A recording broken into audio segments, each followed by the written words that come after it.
الحمدللہ رب العالمین والصلاۃ والسلام علی سید الانبیاء والمرسلین۔ تمام دیکھنے والوں کو جنید اقبال کی جانب سے انتہائی محبت کے ساتھ السلام علیکم۔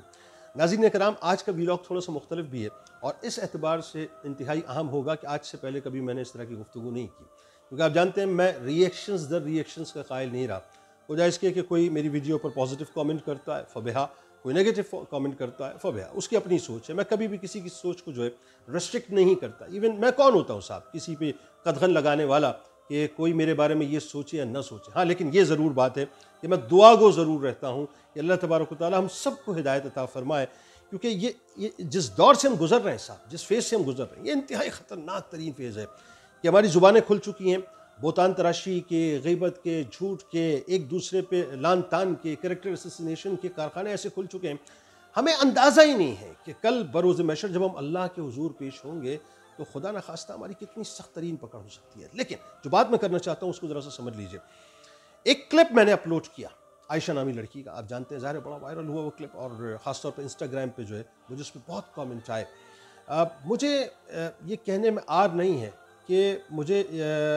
بہت جگہوں پہ جا کے جو ہے وہ اپنا یوں سمجھ لیجئے کہ تکلیف بھی ہوئی، گو کہ ایک بڑی تعداد میں لوگ ایسے تھے کہ جنہوں نے بڑا اس بات کو سراہا کہ ہمیں اس طرح کے موضوعات پہ بات کرنی چاہیے اور نوجوانوں کو صحیح راہ دکھانی چاہیے۔ اللہ تبارک و تعالیٰ میں اس طرح کی بے شرمی سے، بے حیائی سے بچائے، اور خاص طور پہ جو مین اسٹریم میڈیا اس طرح کے لوگوں کو اگر آئیکن بنا کے پیش کرے گا تو پھر ہم کہاں جا کر کھڑے ہوں گے؟ یعنی جو معاشرے کی ابتر صورتحال ہے اس پر بہت سے لوگوں نے، مور دین کوئی 70-80% یا 90% لوگوں نے غم و غصے کا اظہار کیا۔ یعنی جو موقف میرا تھا بالکل اس موقف کے ساتھ کھڑے تھے۔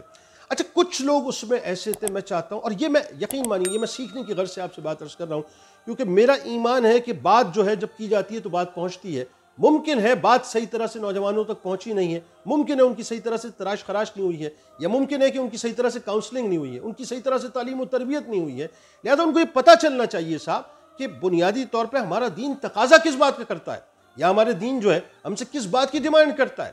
معاملہ یہ ہے کہ بہت سے لوگوں نے مجھے افسوس ہوا، یہ کہتے ہوئے بھی مجھے افسوس ہو رہا ہے کہ بہت سے لوگوں نے یہ کہا کہ آپ کیا مورل پولیس بن گئے کہ آپ جو ہے وہ کسی کے لیے بھی کوئی بھی ججمنٹ پاس کر دیں؟ آپ ججمنٹل کیوں ہو رہے ہیں؟ آپ کو ججمنٹل نہیں ہونا چاہیے، آپ کا کام جو ہے مورل پولیسنگ نہیں ہے، اور جو کر رہا ہے اس کو کرنے دیجئے۔ بہت سے کامنٹ ایسے تھے کہ وہ اپنی قبر کا معاملہ دیکھیں، آپ اپنی قبر کا معاملہ دیکھیں۔ بہت سے لوگوں نے یہ کہا کہ آپ کون ہوتے ہیں کسی کے معاملے میں بولنے والے، آپ کو کس نے یہ حق دیا ہے کہ آپ اس پہ کامنٹ کریں۔ پھر ایک اور بات جو بڑی عجیب سی ہوئی، جس میں مطلب مجھے کم از کم بڑا افسوس ہوا، کہ بہت سے لوگوں نے یہ کہا کہ پاکستانی مسلمانوں کا یہ حال ہو گیا ہے، ہندوستانی مسلمانوں کا یہ حال نہیں ہے، انڈین مسلمز بہت اچھے ہیں، پاکستانی مسلمز جو ہیں وہ اپنا خراب ہو گئے، بدتر صورتحال میں، یا ان کی بے حیائی بے شرمی اپنے عروج پہ ہے۔ دیکھیں دو تین باتیں میں اس میں آپ سے عرض کرنا چاہتا ہوں۔ ایک تو پہلے بات سمجھ لیں کہ کسی بھی مسلمان کو یہ زیبا نہیں ہے کہ وہ کسی کے لیے بھی ججمنٹل ہو۔ میں کون ہوتا ہوں صاحب؟ کسی کو بھی یہ زیبا نہیں، کسی کا یہ رائٹ نہیں ہے کہ کسی کے لیے کوئی ججمنٹ پاس کرے۔ یہ ذہن میں رکھیے گا، یہ صرف اللہ کا نظام ہے،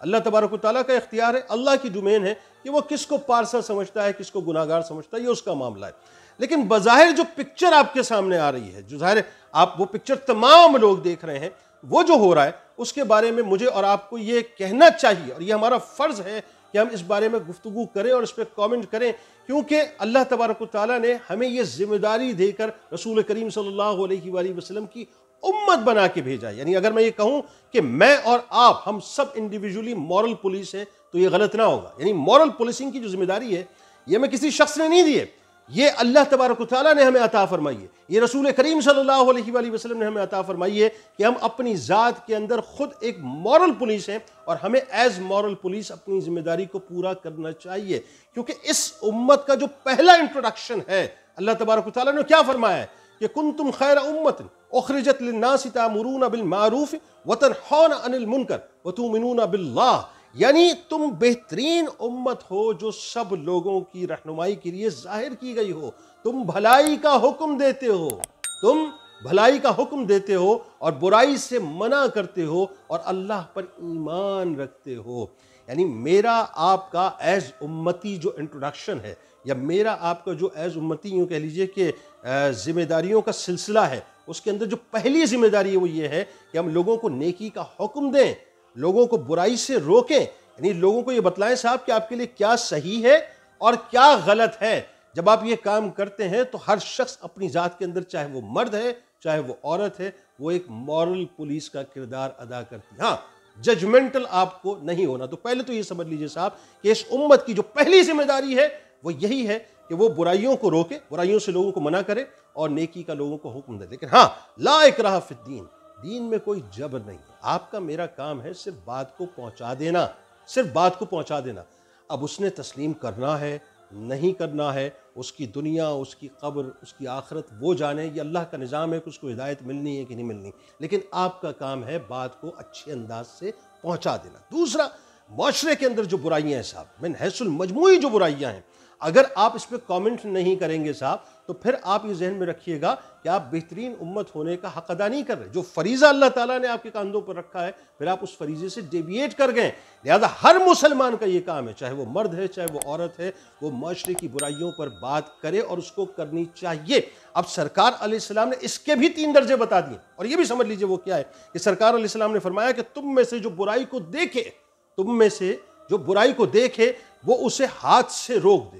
اسے ہاتھ سے روک دے۔ اگر اس کی طاقت نہ ہو تو زبان کے ذریعے روکے، اور اگر اس کی بھی قدرت نہ ہو تو دل میں برا جانے، یہ کمزور ایمان ہے۔ یعنی سرکار علیہ السلام نے 3 درجے بتلا دیے۔ آپ کے پاس اگر پاور ہے، جیسے حکومت کے پاس، یعنی ہم اگر بات کرتے ہیں پاکستان کی، اسلامی جمہوریہ پاکستان ہے، تو ریاست کے پاس یہ ذمہ داری ہے، ریاست کی ذمہ داری ہے، اور ریاست کے پاس یہ طاقت ہے کہ وہ برائی کو باقاعدہ روکے، ہر صورت میں روکے، انفورس کرائے تمام باتوں کو۔ لیکن اگر وہ مثال کے طور پہ وہ ناکام ہوتی ہے اور ریاست اپنا کردار ادا نہیں کرتی، تو ظاہر ہے میں اور آپ کیا کر سکتے ہیں؟ میں اور آپ پھر زبان سے برا کہیں گے۔ اگر ہم زبان سے بھی برا نہیں کہہ رہے، یعنی اچھائی کے بارے میں نہیں بتا رہے اور برائیوں کے بارے میں نہیں بتا رہے، تو تیسرا درجہ یہ ہے کہ اپنے دل میں برا جانے۔ تو کم از کم دوسرے درجے پہ تو آ کے کھڑے ہو جائے کہ جس برائی کو دیکھیں اس پہ کھل کے ببانگ دہل بات کریں کہ یہ اس معاشرے کے اندر برائی ہے، یہ کینسر ہے جو آگے جا کے نقصان پہنچائے گا۔ اب دیکھ لیجئے نا ہوا کیا ہے، یعنی اس لڑکی نے جو رقص کیا، اس کے بعد مین اسٹریم میڈیا نے اس کو آئیکن بنا کے پیش کیا، سب ہی اس کے اندر شامل ہیں۔ نتیجہ کیا نکلا؟ میں نے اس پوری ویڈیو میں، اگر آپ غور سے اس پوری ویڈیو کو، اس پورے لیکچر کو سنیں، وہ تقریباً 1.25 گھنٹے کا لیکچر ہے، نتیجہ کیا نکلا؟ میں نے اسی وقت پریڈکٹ کر دیا تھا کہ اب مزید خواتین اٹھیں گی، مزید بچیاں اٹھیں گی۔ اور اس کے بعد آپ دیکھ لیجئے، یعنی باپ اور بیٹی کی جو ہے وہ رقص کی ویڈیو عام ہوئی، دیگر خواتین کی، یعنی اب لوگوں نے باقاعدہ یہ بنا لیا کہ یہ شہرت کا آسان سا بہترین سا راستہ ہے۔ یعنی اپنی شادیوں کے اندر رقص کرنا شروع کرو، اپنے انسٹاگرام اکاؤنٹ پہ، اپنے یوٹیوب اکاؤنٹ پہ، اپنے فیس بک کے اوپر، اپنے ٹویٹر کے اوپر، ٹک ٹاک کے اوپر جو اپنی ویڈیوز کو جو ڈال دو، اس کے بعد وہ وائرل ہوگی، شہرت کا بہترین ذریعہ، آسان ذریعہ بن جائے گا۔ لوگوں نے اپنا لیا۔ سرکار علیہ السلام نے فرمایا جس حدیث کا کیٹیگوریکل مفہوم ہے کہ تم میں اگر حیا نہیں تو تم جو چاہو کرو،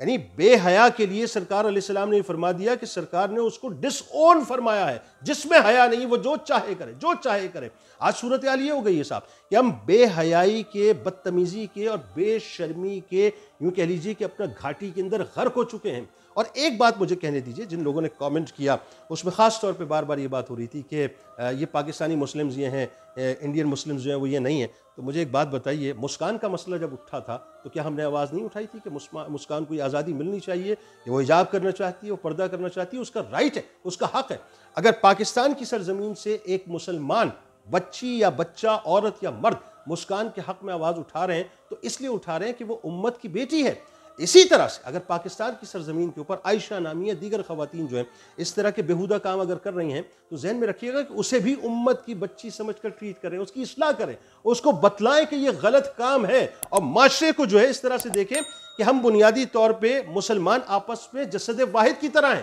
یہ امت جسد واحد کی طرح ہے۔ اس کا غم ایک ہونا چاہیے، اس کا دکھ ایک ہونا چاہیے، اس کی خوشی سانجھی ہونی چاہیے، سب کچھ ایک ہونا چاہیے۔ ہم ٹھیک ہے بنیادی طور پہ ہماری سرحدیں مختلف ہیں، پاکستان الگ ہے، ہندوستان الگ ہے، لیکن اس کا مطلب یہ تھوڑی ہے کہ مسلمانوں کے دل الگ ہو گئے۔ مسلمان تو بنیادی طور پہ جسد واحد کی طرح ہے۔ میں یہاں بیٹھ کے، پاکستان میں بیٹھ کے کشمیر کی بہنوں کا غم کرتا ہوں، میں یہاں بیٹھ کے فلسطین کی بہنوں کا غم کرتا ہوں، اور ہمارے یہاں سے یہ آوازیں اٹھتی ہیں، یہاں بیٹھ کے شام کی جو ہے مسلمانوں کا غم کرتے ہیں، یا ہم روہنگیا کے مسلمانوں کا غم کرتے ہیں۔ اس کا مطلب کیا ہے؟ اس کا مطلب یہ ہے کہ ہم مسلمانوں کو جسد واحد کی طرح سمجھتے ہیں، اور ہمیں سمجھنا چاہیے۔ لہٰذا یہ ڈویژن بھی نہ کیجیے کہ یہ پاکستانی مسلمانوں کا معاملہ ہے یا ہندوستانی مسلمانوں کا معاملہ ہے، یہ امت کا معاملہ ہے۔ امت آج ابتر صورتحال سے گزر رہی ہے، امت آج بدترین صورتحال سے گزر رہی ہے۔ یہ امت کی بیٹیاں ہیں، یہ امت کی نارمز کا مسئلہ ہے، یہ امت کی مورل ویلیوز کا مسئلہ ہے، یہ امت کے کلچر کا مسئلہ ہے، یہ امت کی ٹریڈیشنز کا مسئلہ ہے، یہ امت کی اخلاقیات کا مسئلہ ہے۔ یہ امت کا مسئلہ ہے، اس کو امت کی نگاہ سے دیکھیے۔ اور تیسری جو بنیادی بات ہے وہ یہ ذہن میں رکھیے گا کہ سرکار علیہ السلام نے فرما دیا، اور یہ بات یہاں پہ آ کے میں ختم کر رہا ہوں، کہ سرکار علیہ السلام نے اتنا کیٹیگوریکل اس حوالے سے بتلا دیا ہے کہ یہ جو لوگ کہتے ہیں نا صاحب کہ آج اپنی اپنی قبر دیکھو، تم اپنی قبر میں جاؤ گے، ہم اپنی قبر میں جائیں گے، تمہیں کیا پڑی ہے، تم ہمارے معاملے میں بول رہے ہو، اپنا دیکھ لو، اپنا معاملہ کرو اور اپنے آپ کو پہلے جو ہے ٹھیک کرو۔ یعنی ہم اس طرح سے ججمنٹس پاس کر دیتے ہیں۔ آپ کو پتہ ہے سرکار علیہ السلام کی کیا حدیث مبارکہ؟ سرکار فرماتے ہیں کہ اس ذات کی قسم جس کے دست قدرت میں میری جان ہے، اس ذات کی قسم جس کے دست قدرت میں میری جان ہے، تم یا تو ضرور نیکی کا حکم دو گے اور برائی سے منع کرو گے، یا قریب ہے کہ اللہ تعالیٰ اپنی طرف سے تم پر عذاب بھیجے، پھر تم اس سے دعا مانگو گے مگر تمہاری دعا قبول نہ ہوگی۔ ذرا سوچئے صاحب کہ یہ جو امت اس وقت بدحالی کی صورتحال سے گزر رہی ہے،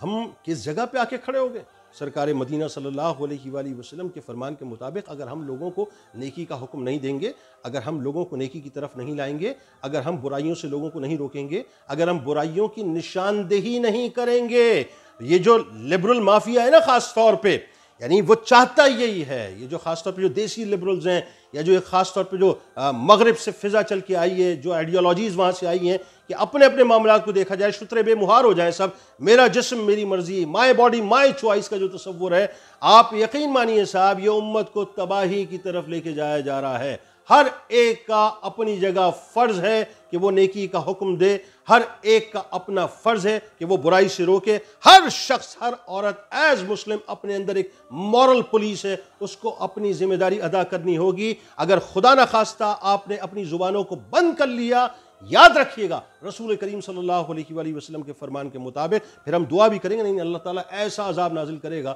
کہ پھر ہم دعا بھی کریں گے تو ہماری دعائیں قبول نہ ہوں گی۔ لہٰذا اس کو اسپلٹ مت کیجئے، اس کو مجموعی طور پہ دیکھیے کہ یہ امت کا غم ہے، ہمیں امت کی اصلاح کی بات کرنی ہے، اور کسی کے بارے میں بھی رف اسٹیٹمنٹ جاری کرنے سے پہلے ذرا اپنے آپ کو دیکھ لیا کیجیے صاحب کہ ہم یہ اسٹیٹمنٹ دے تو رہے ہیں لیکن کل بروز معیشت یہ اسٹیٹمنٹ کہیں ہمیں پھنسوا نہ دے۔ اس دعا، اس امید، اس یقین کے ساتھ اجازت دیجیے کہ اللہ تعالیٰ آپ کا، ہمارا، ہم سب کا حامی و ناصر۔ اللہ حافظ۔